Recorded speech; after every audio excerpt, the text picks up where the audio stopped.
Doing a bike check on the GT Power Performer. Had this for a few months now.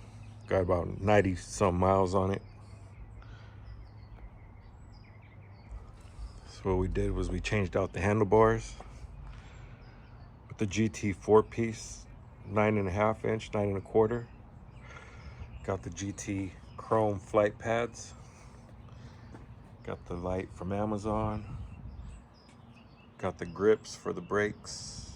Amy super soft grips. GT flight donuts.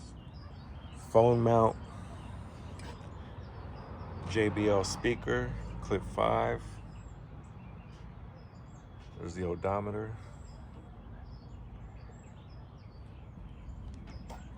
GT mallet stem.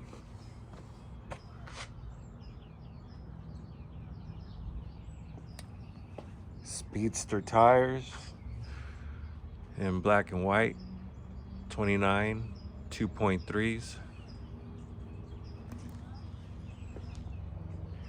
Laid back seat post. Cloud 9 seat. Riding comfortable.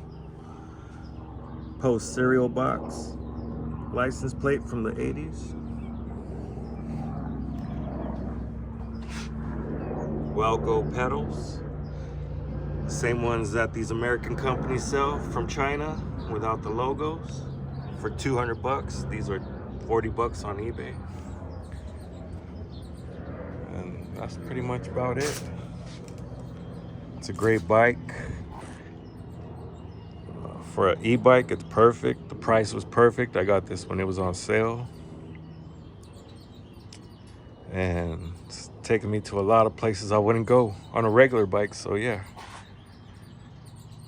if I want to pedal, I could pedal. If I need the throttle, I got throttle. If I want power assist or pedal assist, I got pedal assist. It's a real cool bike. I really like it a lot.